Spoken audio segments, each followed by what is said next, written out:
O meu amor, ela era extrovertida, competente, bem-humorada, inteligente, companheira. Ele era um pai maravilhoso, um marido exemplar, um filho espetacular. Uma mulher amorosa, carinhosa, dedicada, atenciosa. Menino de ouro, tem um sorriso lindo, que encanta, que conquista. 62 vidas.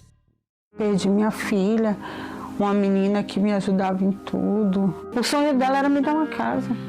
Preciso transformar essa minha dor que não tem como qualificar, não tem como medir, em força para ajudar outras famílias.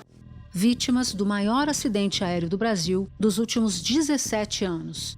O 5º maior da história do país. Nós tínhamos muitos planos juntos.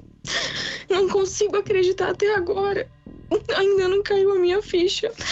Eu tentei ligar várias vezes para ele. Eu mandei mensagem. Mesmo hoje eu já mandei mensagem para ele de novo. Na sexta-feira, dia 9 de agosto, já passava de 1 da tarde quando moradores de Vinhedo, no interior de São Paulo, tomaram um susto. Ao olhar para cima, registraram a imagem de um avião despencando do céu como uma folha seca cai de uma árvore.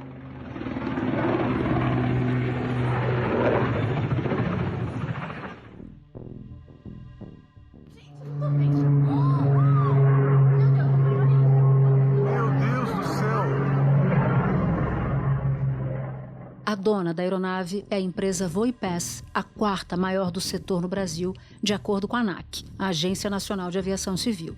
Os agentes da Força Aérea Brasileira terminaram a primeira etapa da investigação. Agora, os especialistas vão analisar os dados das caixas pretas, as informações e as peças colhidas no local onde a aeronave caiu.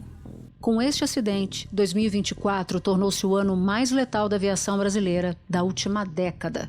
Os dados são do painel CIPAER do CENIPA, o Centro de Investigação e Prevenção de Acidentes Aeronáuticos. Foram 28 acidentes, com 111 mortes neste ano. Ainda assim, especialistas afirmam que a aviação comercial de passageiros é uma das atividades mais seguras do mundo. Um estudo do MIT, publicado neste ano, corrobora isso.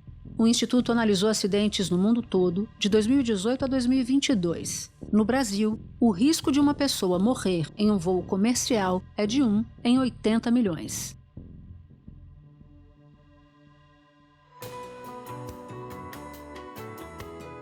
Da redação do G1, eu sou Natuza Neri e o assunto hoje é o acidente da Voipass e a segurança da aviação no Brasil. Um episódio para entender as possíveis causas da queda e quais são os processos que garantem voos mais seguros. Eu converso com o jornalista Ricardo Galo, coordenador do Fato ou Fake no G1 e da editoria de Mundo. Galo também é especializado na cobertura de assuntos relacionados à aviação. E depois falo com Marcos Reis, piloto, perito em aviação e especialista em segurança da aviação civil. Terça-feira, 13 de agosto. Galo, a investigação sobre o acidente aéreo em Vinhedo começou na própria sexta-feira, que foi o dia do acidente, então a coisa começou a andar rápido. O que os peritos já encontraram? O que já dá para saber do que aconteceu? E, mais importante, por que essa investigação é diferente de outras investigações de outros acidentes aéreos? Bom, Natuza, essa investigação, os investigadores já encontraram as caixas pretas do avião. São 2 caixas pretas que o avião tem, de dados e de voz. Então, eles permitem reconstituir o comportamento do avião naquele momento e também o que os pilotos falaram. Não só entre eles, mas também a comunicação com o controle de tráfego aéreo.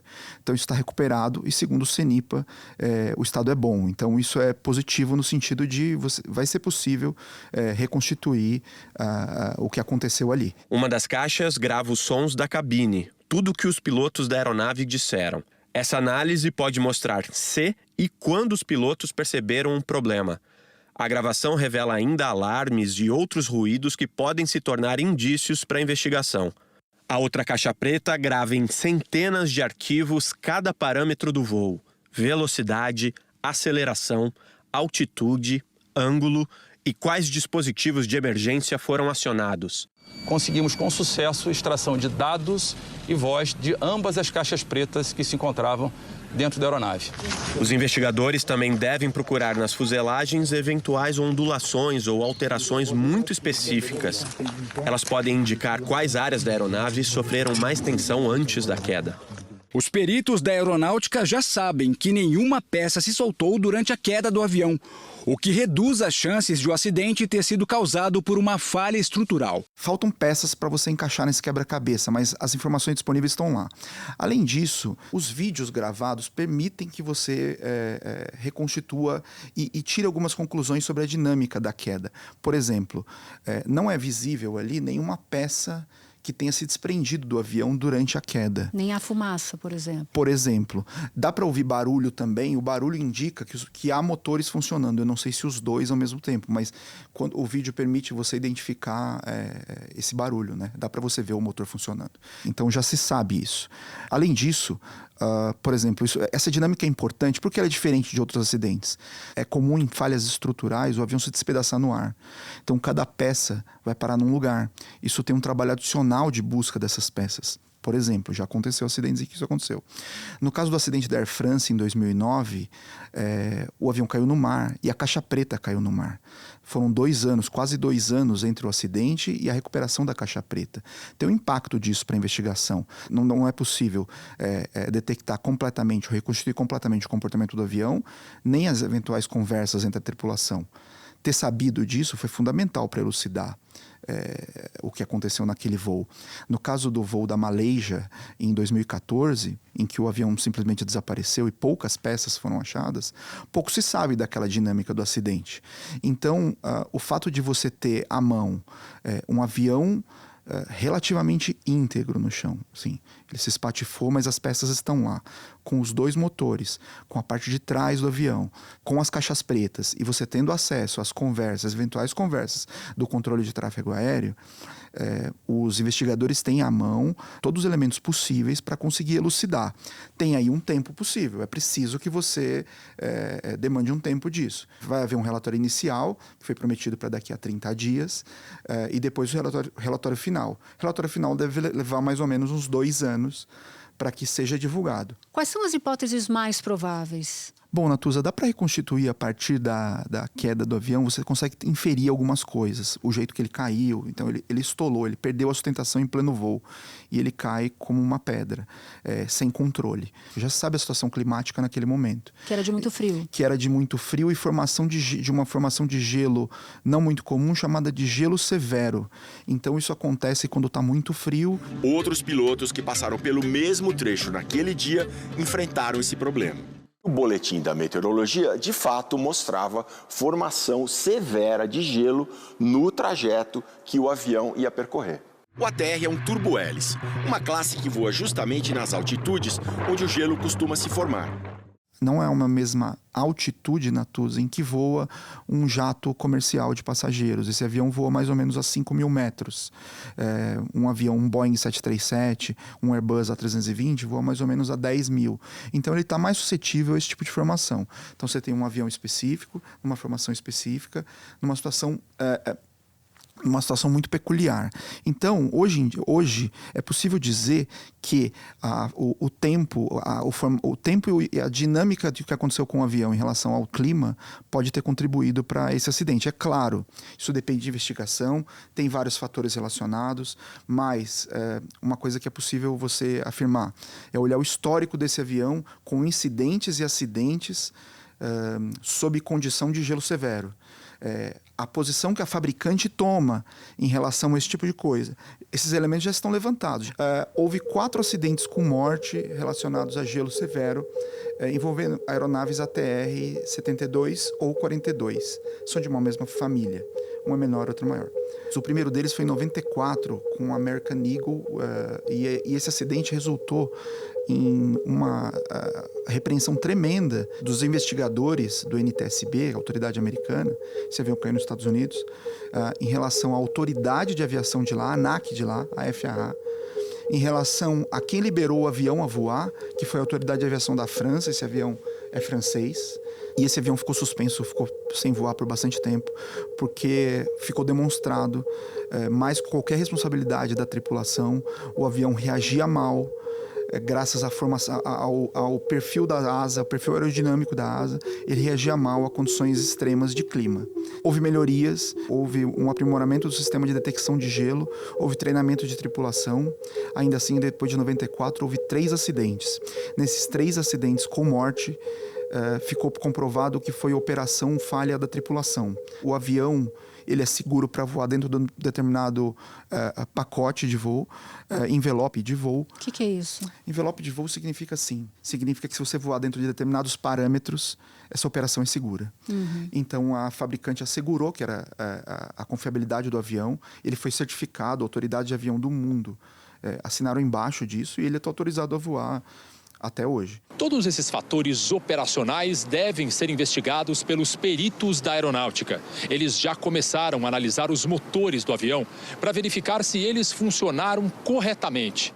A empresa respondeu que informações relacionadas à investigação serão restritas à aeronáutica e a outras autoridades. Sobre o dispositivo antigelo, a companhia voltou a dizer que o ATR estava aeronavegável, com todos os sistemas requeridos em funcionamento, cumprindo requisitos e exigências das autoridades. Então, houve 4 acidentes com morte. Desses 4, 3 tiveram... a investigação comprovou que foi a tripulação, que foi teve participação fundamental, às vezes não sabendo detectar os alertas que esse avião dá quando o gelo está numa situação... Quando o gelo impacta a superfície aerodinâmica desse avião. Esse avião tem alarmes para isso.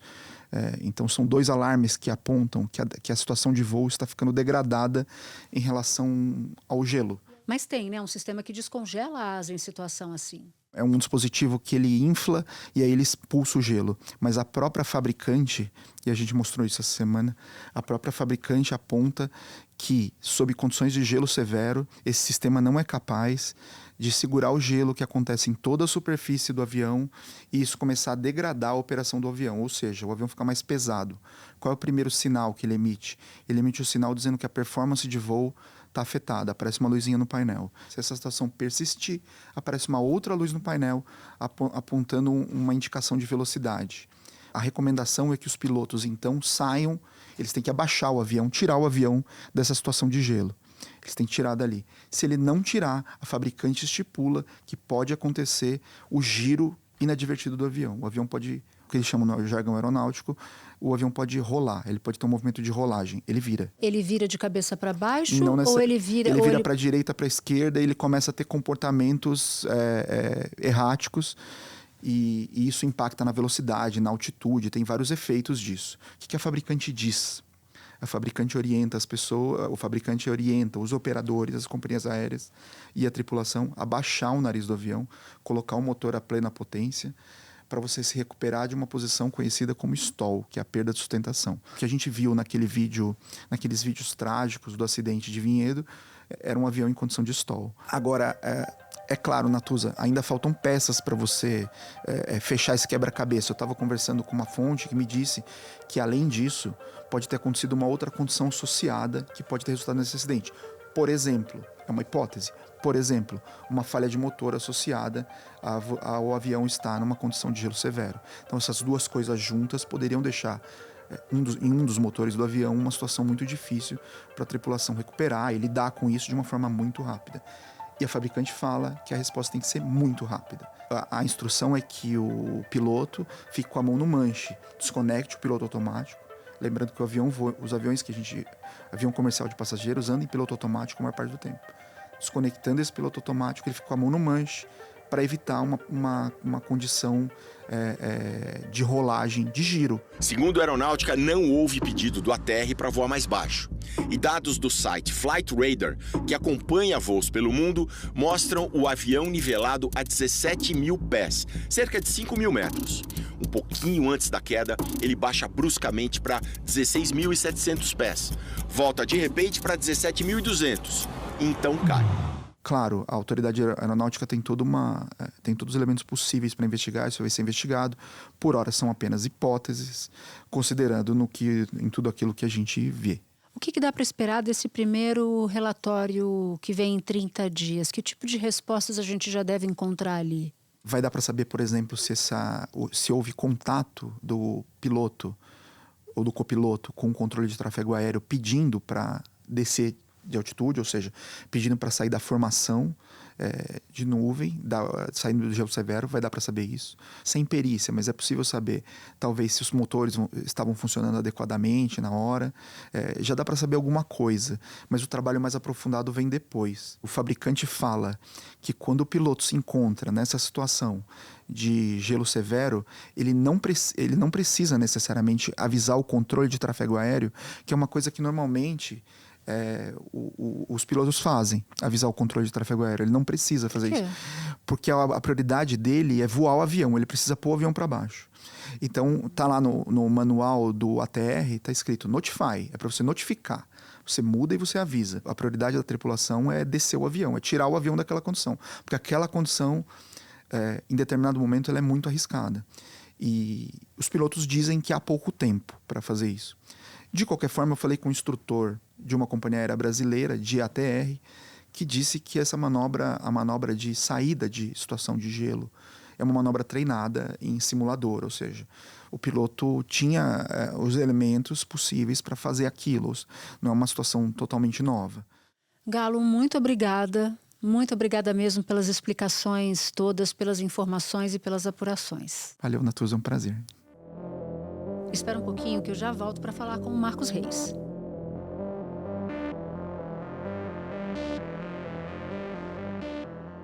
Marcos, para quem está fazendo essa pergunta novamente, porque a todo acidente aéreo essa pergunta vem, o avião continua sendo um meio de transporte seguro no Brasil?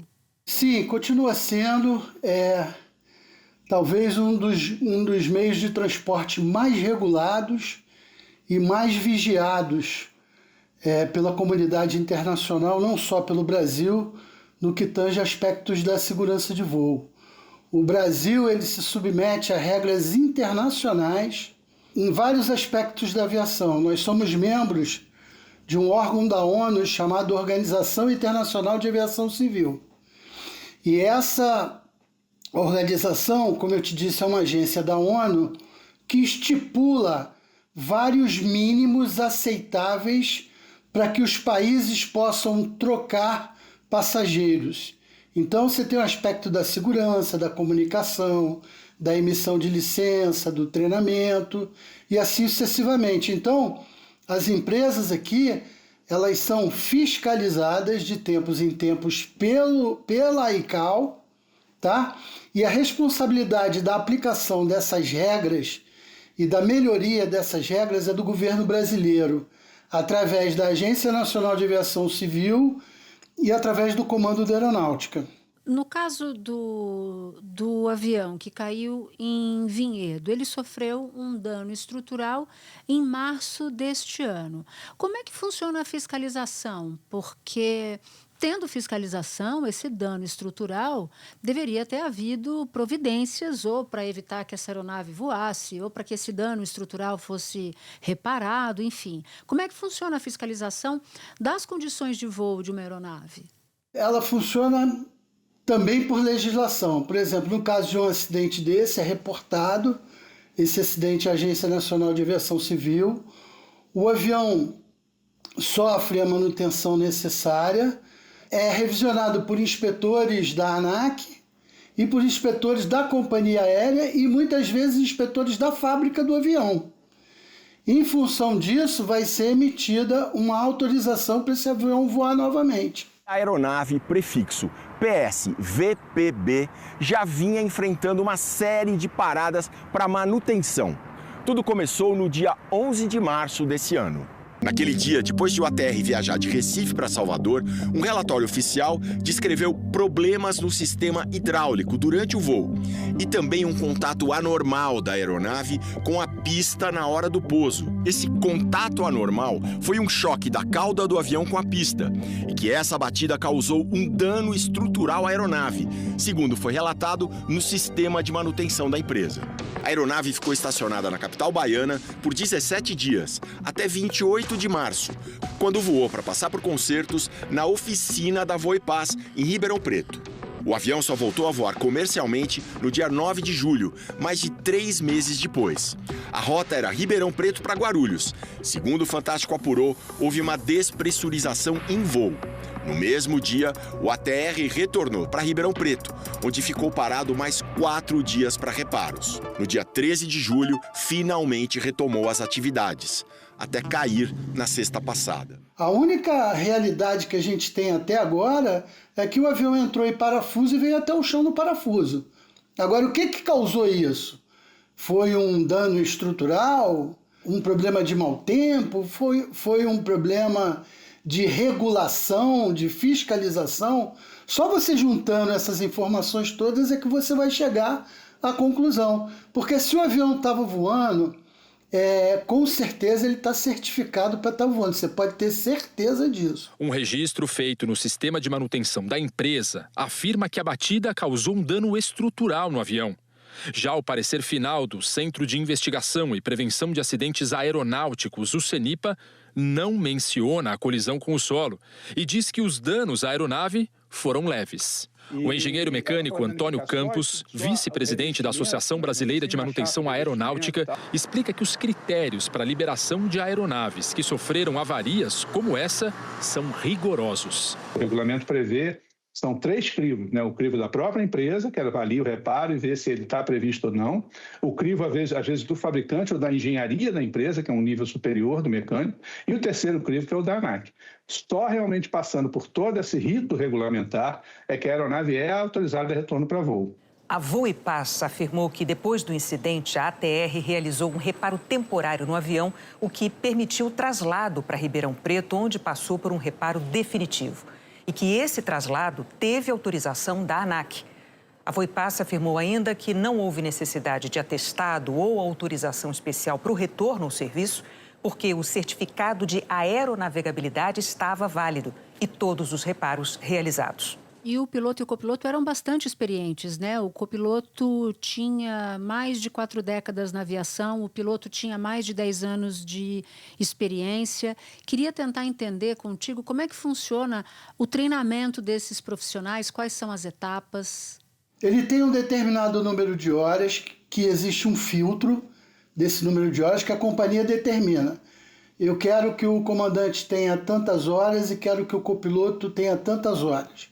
Normalmente ele entra como copiloto, voa um tempo como copiloto e depois ele vai para comandante, por uma questão de senioridade, aposentadoria, salário, essas coisas. Quando ele é contratado, ele faz o curso da companhia, ele faz o curso do avião, ele faz o simulador do avião, aí ele entra em instrução em rota com outro comandante. Depois que ele entra em instrução em rota, ele faz um cheque e só a partir desse cheque é que ele pode compor tripulação com outro colega sozinho. Entendeu? Então é um processo demorado, longo e verificado pela Agência Nacional de Aviação Civil. Quer dizer, isso é padrão determinado pela Organização Internacional de Aviação Civil e regulado no Brasil pela Agência Nacional de Aviação Civil. Quando um avião cai naquela trajetória que a gente viu em parafuso, pelo histórico de acidentes aéreos e aeronaves que cumpriram uma trajetória semelhante, normalmente é uma junção de que tipo de defeitos, que tipo de falhas? Natuza, o que a gente percebeu naquele acidente foi que a aeronave desceu num parafuso. Então, assim, se você pegar os relatórios de acidentes aeronáuticos e buscar os fatores que contribuíram para outros acidentes, você vai encontrar uma variedade de fatores que contribuíram para ele entrar nesse acidente. Por isso é muito difícil você, num primeiro momento, sem os dados, os elementos todos na mão, você fazer qualquer juízo de valor. Porque se você pega quantos acidentes você teve de ATR e vai ver quais foram as causas que fizeram. Quantos desses acidentes entraram em parafuso? Sei lá, X. Tá, o que levou nesses acidentes esse avião a entrar em parafuso? Você vai ver que um foi problema de gelo, você vai ver que o outro foi travamento de comando, você vai ver que o outro foi... Entendeu? Eu posso te dizer que ele é um acidente muito rico de informações, né? Informações visuais, informações das caixas pretas, tanto o voice recorder como o gravador de dados, que vão levar os técnicos do CENIPA, no primeiro momento, a trazer as primeiras recomendações de segurança de voo. A partir daí, é aberto o inquérito da Justiça para aí sim determinar a culpabilidade. Mas se você vê o mesmo acidente, pode ter N motivos diferentes, é muito difícil você falar. Marcos, muito obrigada pela entrevista, foi bom te ouvir aqui para a gente entender um pouco mais. Muito obrigado. Para você que ouviu o episódio até aqui, eu vou te fazer um convite. Participar do canal do G1 no WhatsApp. Por lá você pode ativar as notificações e receber as principais notícias do dia direto no seu celular. Este foi o Assunto, podcast diário disponível no G1, no YouTube ou na sua plataforma de áudio preferida. Comigo na equipe do Assunto estão Mônica Mariotti, Amanda Polato, Carol Lorenzetti, Luiz Felipe Silva, Tiago Kazuroski e Gabriel de Campos. Neste episódio colaborou também Sara Rezende. Eu sou Natuzaneri e fico por aqui. Até o próximo assunto.